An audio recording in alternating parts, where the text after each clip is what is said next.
Psalm 72 verses 1-2, 7-8, 10-11, and 12-13. Lord, every nation on earth will adore you. O God, with your judgment endow the king, and with your justice, the king's son, he shall govern your people with justice and your afflicted ones with judgment. Lord, every nation on earth will adore you. Justice shall flower in his days, and profound peace, till the moon be no more. May he rule from sea to sea, and from the river to the ends of the earth. Lord, every nation on earth will adore you. The kings of Tarshish and the isles shall offer gifts, the kings of Arabia and Saba shall tribute. All kings shall pay him homage. All nations shall serve him. Lord, every nation on earth will adore you. For he shall rescue the poor when he cries out, and the afflicted when he has no one to help him. He shall have pity for the lowly and the poor, the lives of the poor he shall save. Lord, every nation on earth will adore you. This psalm was written by King Solomon. As in many families, the father and the son look at things very differently. David committed adultery and had a few wives. Solomon had 700 concubines, who did not have the same status as wives. In addition, he had 300 wives due to marriage alliances with other kings or countries. When Solomon took over the kingship from his father David, he expanded and at the same time consolidated David's rule. In 1 Kings chapter 3 verse 5, the Lord appeared to Solomon in a dream. At Gibeon the Lord appeared to Solomon in a dream by night, and God said, "Ask what I shall give you." Imagine having God appear to you in a dream and ask you to name whatever you want and he will give it to you. Would you ask for health, wealth, fame, or many friendships? All things that would appeal to the average 20-year-old. But Solomon was never average, so he asked 1 chapter 3 verse 9-13, "Give your servant therefore an understanding mind to govern your people, that I may discern between good and evil, for who is able to govern this great people of yours?" It pleased the Lord that Solomon had asked this.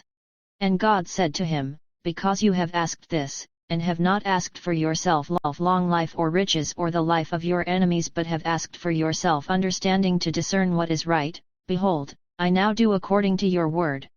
Behold, I give you a wise and discerning mind, so that none like you has been before you and none like you shall arise after you. I give you also what you have not asked, both riches and, so that no other king shall compare with you, all your days." Solomon was truly given and wisely used his God-given wisdom during his reign. Solomon reigned for 40 years, which is a very long period for one king to reign. Psalm 72 is often referred to as a royal psalm and portrays the king as God's instrument of peace and justice. In order to be a good manager of people, whether a king or an office manager, the techniques are the same.